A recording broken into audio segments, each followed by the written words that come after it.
नमस्कार दोस्तों। स्वागत है आप सभी का आपके अपने सानिध्यम परिवार में। मैं CS चौधरी आज आपके लिए लेकर के आया हूं आपके तनाव का विषय, महाभारत के पर्वों का नाम और उनके क्रम का एक व्यवस्थित समाधान। अक्सर ऐसा होता है कि यहां से प्रश्न आता ही आता है। कभी पर्व क्रम के साथ में आ जाता है, कई पर्व के नाम के साथ में आ जाता है। और हमारे साथ समस्या ये होती है कि हम पर्व के नाम याद रखते हैं तो क्रम भूल जाते हैं, क्रम याद रखते हैं तो नाम भूल जाते हैं। एक सामान्य समस्या है जो सबके साथ होती है। अब इस समस्या का समाधान दो तरीके से मिलता है। या तो कोई अक्षरों वाली ऐसी ट्रिक बना ली जाए कि एक एक अक्षर को जोड़ लो और बन जाए। हो सकता है आपने बना रखी हो, लेकिन मेरा मानना है कि अगर आप पर्व के साथ में कथानक के क्रम से चले गए तो आपको पर्व भी याद हो गया, उसका क्रम भी याद हो गया और साथ के साथ उस पर्व का मुख्य कथानक भी याद हो जाएगा। बहुत छोटा सा ये वीडियो आपके लिए रहेगा। आप जुड़े रहिए संस्कृत सानिध्यम परिवार के साथ में, जहां आपको बड़े सहज तरीके से अभी हम महाभारत के पर्वों के नाम और उनके क्रम के बारे में सिखाएंगे। आइए प्रारंभ करते हैं। ये महाभारत के वही 18 पर्व हैं गुरुजी, सबको पता है यही 18 हैं, लेकिन समस्या ये होती है कि याद नहीं होते, क्रम याद नहीं होता है। भूल जाते हैं कि 8वां कौन सा है, 18वां कौन सा है, 16वां कौन सा है, 17वां कौन सा है। याद रखिए कि जब हम पहाड़े याद करते थे तब भी हमारा क्रम यही था ना। 8 एकम 8, 8 दूना 16, 8 तिया 24, 8 चौका 32। और अगर हम कहीं बीच में भूल जाते थे तो क्या होता था, वापस शुरू से शुरू करते थे। क्योंकि कई बार याद करने का तरीका ऐसा होता है कि आप अगर क्रमबद्ध जा रहे हैं तो आप बिल्कुल पार चले जाएंगे, और क्रम टूट गया तो भूलने की संभावना है। आज आपको क्रमबद्धता का भी ध्यान रखना है और साथ के साथ में पर्वों के कथानक का। जैसा कि हम सबको पता है कि प्रथम पर्व क्या है, आदि पर्व होता है। यानी आदि पर्व में, आदि का मतलब वैसे भी प्रारंभ होता है, शुरुआत होता है। तो यहां क्या हो जाती है, महाभारत की शुरुआत हो जाती है। महाभारत का प्रारंभ होता है जन्मेजय के साथ, यज्ञ के साथ में। उसके बाद में दूसरे नंबर पर सभा पर्व आ जाता है। सभा पर्व वही पर्व है जिसमें क्या होता है, द्यूत क्रीड़ा वगैरह होती है, द्रौपदी का चीरहरण होता है। सारे फसाद की जड़ यही था। पूरे महाभारत की जो पटकथा लिखी जाती है वो सभा पर्व से ही लिखी जाती है। अब सभा पर्व में द्यूत क्रीड़ा में पांडव पराजित हो जाते हैं तो कहां चले जाते हैं, वन चले जाते हैं। यानी पांडवों का वनवास हो जाता है। तो यहां वन में वास हो गया तो वन पर्व आ गया। अब वनवास के समय 1 वर्ष के अज्ञातवास की भी शर्त थी। अब अज्ञातवास पांडवों ने कहां गुजारा था, वनवास के तुरंत बाद में अज्ञातवास विराट के यहां गुजारा था। इसलिए कौन सा हो गया, विराट पर्व हो गया, जहां छद्मवेश में पांडव रहे थे। अब विराट पर्व के बाद में जब उनका वनवास का काल आ जाता है तो अगला पर्व जो है वो उद्योग पर्व आता है। एक तो जिसको बोलते हैं हम, क्योंकि ये कथानक से थोड़ा सा अलग चला जाता है। उद्योग पर्व वो है जहां महाभारत के युद्ध की पृष्ठभूमि तय हो गई थी। यानी युद्ध की भूमिका जो है वो कहां बनती है, यही बनती है। कृष्ण दूत बन करके जाते हैं, वो समझाते हैं कौरव दुर्योधन को, लेकिन वो नहीं मानता है। उधर विदुर धृतराष्ट्र को बड़े अच्छे अच्छे उपदेश देते हैं विदुर नीति के, वो भी नहीं मानते हैं, समझते नहीं है। तो कुल मिलाकर के ये पटकथा यहां पर लिख दी जाती है। अब यहां से आपका जो है महाभारत का युद्ध शुरू हो जाता है।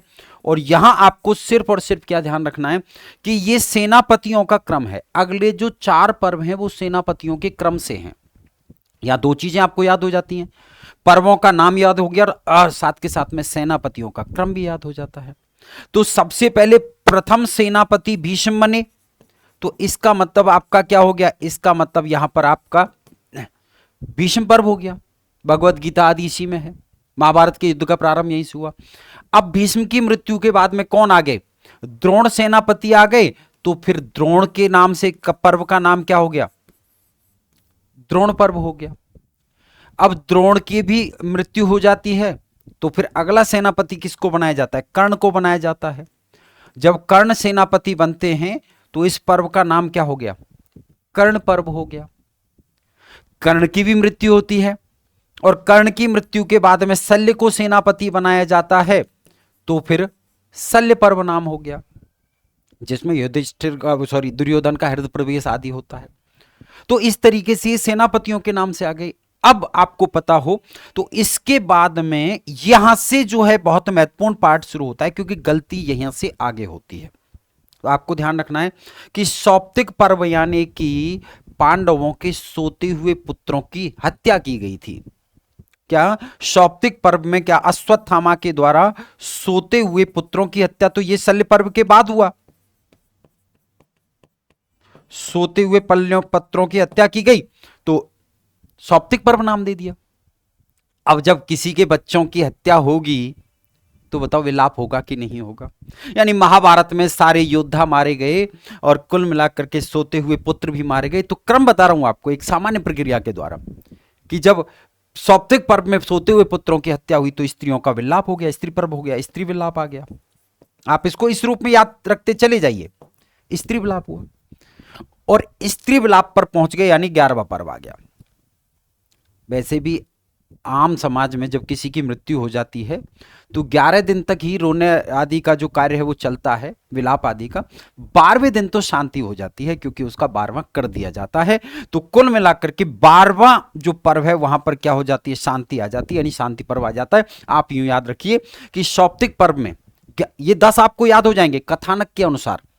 प्रॉब्लम यहां आती है, इनका समाधान मैं बता रहा हूं कि 10 पर्व हो गए कथानक के अनुसार। 11वें पर्व में सौप्तिक पर्व के बाद स्त्रियों की का विलाप हुआ तो स्त्री पर्व नाम हो गया।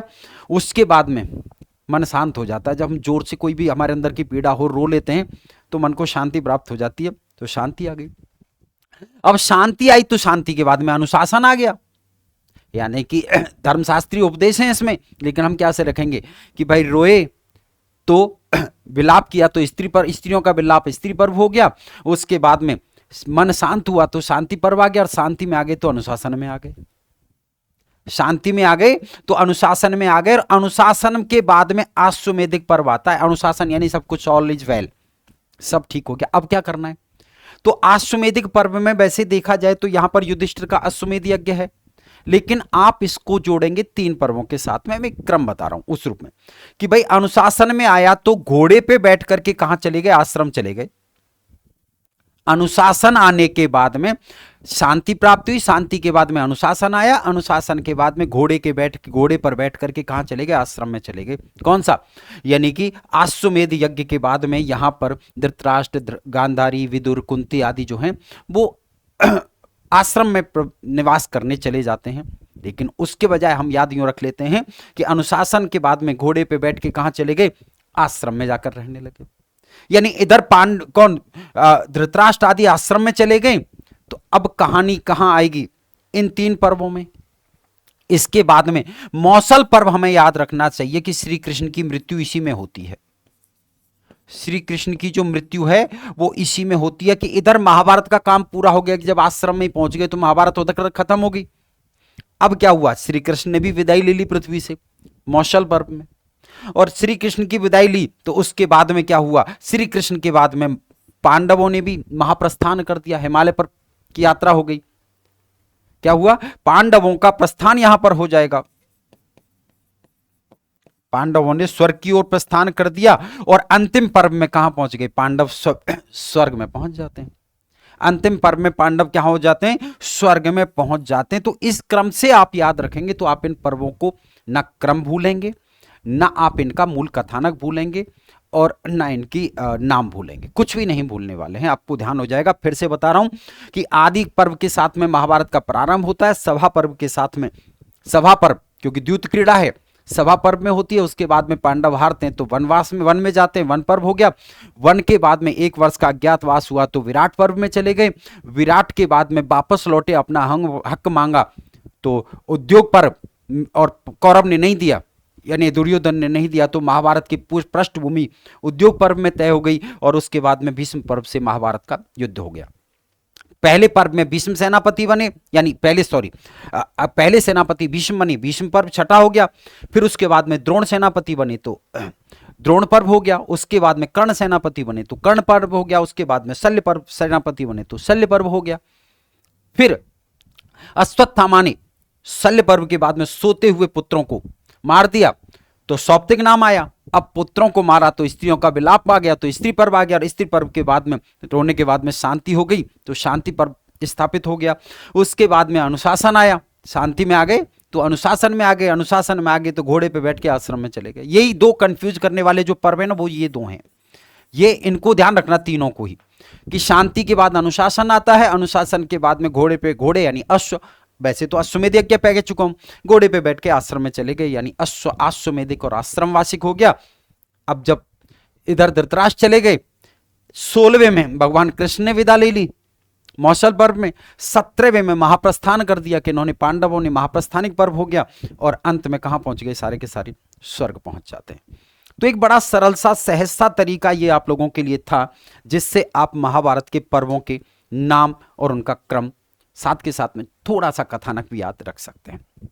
इसी तरीके के व्याकरण, साहित्य, दर्शन आदि के विषयों को बारीकी से पढ़ने, सीखने और समझने के लिए जुड़े रहिए आपके अपने संस्कृत सानिध्यम परिवार के साथ। आप हमारे साथ संस्कृत सानिध्यम ऐप डाउनलोड करके ऑनलाइन क्लासेज में और टेस्ट सीरीज में भी जुड़ सकते हैं। और हाँ, जाते जाते क्लास को लाइक और चैनल को सब्सक्राइब जरूर करके जाइएगा, और अगर कंटेंट अच्छा लगा हो तो अपने मित्रों को शेयर जरूर कीजिएगा। बहुत बहुत धन्यवाद।